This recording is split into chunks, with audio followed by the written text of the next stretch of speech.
CJPയുടെ ഉദയവും വളർച്ചയും വികാസവും ധർമ്മേന്ദ്ര പ്രധാനെ രാജിവെപ്പിക്കുന്നതിലും വലിയ പങ്ക് വഹിച്ച സോഷ്യൽ മീഡിയ ടൂളാണ് ഇൻസ്റ്റഗ്രാം. അതേ സോഷ്യൽ മീഡിയ ടൂൾ ഉപയോഗിച്ചുകൊണ്ട് തന്നെ ലക്ഷക്കണക്കിന് ആളുകളെ, മില്യൺ കണക്കിന് ആളുകളെ നരേന്ദ്രമോദി സ്വാധീനിച്ചുകൊണ്ടേയിരിക്കുന്നു. കഴിഞ്ഞ 8-10 ദിവസമായി അർദ്ധരാത്രി ഇൻസ്റ്റഗ്രാമിൽ വീഡിയോ ഇടുക മോദിയുടെ ഒരു ഹോബിയാണത്. പകൽ സമയത്ത് ഉറങ്ങും, രാത്രി അടിച്ചിരുന്ന് വീഡിയോ ചെയ്യും. ഈ ചില പിള്ളേരെ കണ്ടിട്ടില്ലേ, പകൽ കിടന്ന് നോവായിട്ട് ഉറങ്ങും, രാത്രി ഗെയിം കളിക്കും. അതുപോലെ മോദി പകൽ ഉറങ്ങുന്നുണ്ടെന്ന് അറിയത്തില്ല, ഞാനൊരു സർക്കാസ്മായിട്ട് പറഞ്ഞതാണ്. ഉറങ്ങുന്നില്ലായിരിക്കും, അത് യോഗയൊക്കെ ചെയ്യുന്ന ആളല്ലേ, കുറച്ച് ഉറങ്ങുള്ളായിരിക്കും. എന്നാലും ഒരു തമാശയ്ക്ക് പറയുന്നു, പകൽ ഉറങ്ങി പാതിരാത്രി ഇരുന്ന് വീഡിയോകൾ പോസ്റ്റ് ചെയ്യും. അതും ഡയറക്റ്റാണ്, ലൈവാണ്, റെക്കോർഡ് പോലുമല്ല. അങ്ങനെ ഇൻസ്റ്റഗ്രാമിൽ പോസ്റ്റ് ചെയ്യുമ്പോൾ അത് കാണുന്നത് ഓരോ ദിവസം കഴിയുന്തോറും ലക്ഷങ്ങളാണ് കൂടി വരുന്നത്. മാത്രമല്ല ഓരോ മില്യൺ ആളുകളെ വെച്ചുകൊണ്ട് ഫോളോവേഴ്സും കൂടി വരുന്നു. വളരെ കൃത്യമായി ന്യൂജൻ്റെ കാര്യങ്ങൾ അദ്ദേഹം അഡ്രസ്സ് ചെയ്യുന്നു.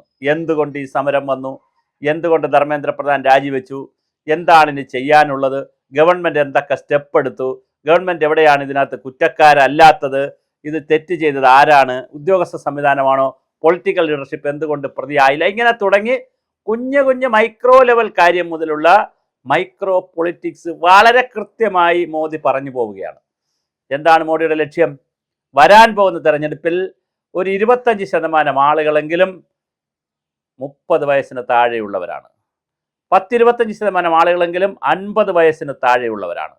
അങ്ങനെ 50 വയസ്സിന് താഴെയുള്ള, 30 വയസ്സിന് താഴെയുള്ള, 18 വയസ്സിന് മുകളിലുള്ള ന്യൂജൻ കുട്ടികളെയും ചെറുപ്പക്കാരെയും വിദ്യാർത്ഥികളെയും കയ്യിലെടുക്കുക എന്നുള്ള അപ്പൂപ്പൻ്റെ തന്ത്രമാണ്. അപ്പൂപ്പൻ കഥകൾ പറഞ്ഞ് കൊച്ചുമക്കളെ കയ്യിലെടുക്കുന്ന കേട്ടിട്ടില്ലേ? അതുപോലെ അപ്പൂപ്പൻ വന്നിരുന്ന് കഥ പറയുകയാണ്. ഈ രാജ്യത്തെ കാര്യങ്ങൾ, ചെറുപ്പക്കാരുടെ വിഷയങ്ങൾ, അവർ തെറ്റ് ചെയ്താൽ അവരെ പൊറുക്കണമെന്നുള്ള കാര്യങ്ങൾ, അവർക്കെതിരെ കേസെടുക്കരുതെന്നുള്ള കാര്യങ്ങൾ, അങ്ങനെ ഓരോന്നായി പറഞ്ഞ് അവരെ പഞ്ചാര പൊടിയടിച്ച് ന്യൂജനിനോട് വളരെ കൃത്യമായി നരേന്ദ്രമോദി ആശയ സംവേദനം നടത്തുന്നു എന്നുള്ളതിൻ്റെ തെളിവാണ്. സാധാരണയാണെങ്കിൽ ഇൻസ്റ്റഗ്രാമിൽ ഒരു പോസ്റ്റ് ഇട്ടാൽ അത് ആളുകൾ കാണാതിരിക്കണമല്ലോ, ഇത് കാണുന്നു എന്ന് മാത്രമല്ല ലക്ഷക്കണക്കിന് കോടിക്കണക്കിന് ആളുകൾ ലൈക്ക് അടിക്കുന്നതുമാണല്ല. 30 കോടിയൊക്കെയാണ് ലൈക്ക് അടിക്കുന്നു, തംസപ്പ് അടിക്കുന്നു എന്ന് മാത്രമല്ല അതിനനുസരിച്ച് ഫോളോവേഴ്സിനെയും കൂടുതൽ വരുന്നു. ഓരോ മില്യൺ ഫോളോവേഴ്സാണ് ഓരോ ദിവസവും കൂടിക്കൊണ്ടിരിക്കുന്നത്. ഇപ്പോൾ 104 മില്യൺ ഫോളോവേഴ്സ് ആയിട്ടുണ്ട്. ലോകത്തെ ആകെയുള്ള മലയാളികളിലും മറ്റു രാജ്യക്കാരുമൊക്കെ മോദി ഭക്തരായി മാറിക്കൊണ്ടിരിക്കുന്ന പുതിയ കാഴ്ചയാണ് കാണുന്നത്.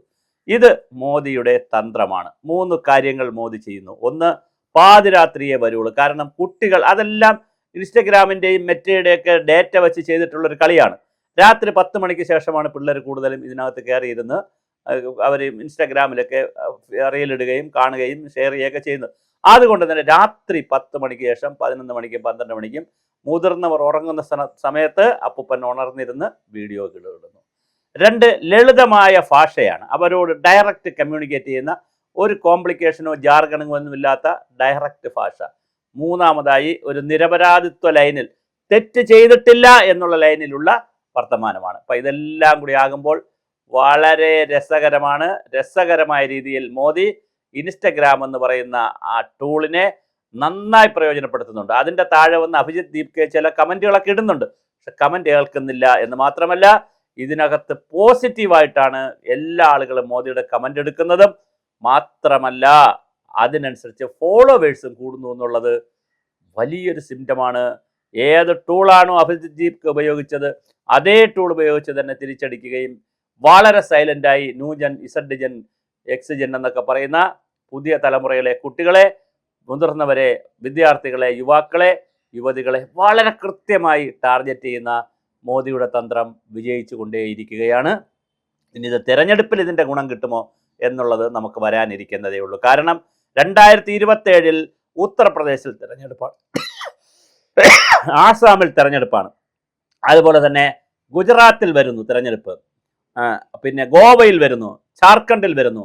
8ഓളം സംസ്ഥാനങ്ങളിലാണ് തെരഞ്ഞെടുപ്പ് വരാൻ പോകുന്നത്. അതുകൊണ്ട് തന്നെ പിന്നെ 29-ൽ പാർലമെൻറ്റ് തെരഞ്ഞെടുപ്പ് വരുന്നു. അപ്പോൾ ഇത്രയും വലിയ സന്നാഹം, തയ്യാറെടുപ്പ്, യുവാക്കളുടെയും ചെറുപ്പക്കാരുടെയും വോട്ട് പിടിക്കാനുള്ള എല്ലാ തയ്യാറെടുപ്പിലുമാണ് നരേന്ദ്രമോദി പെട്ടിരിക്കുന്നത്.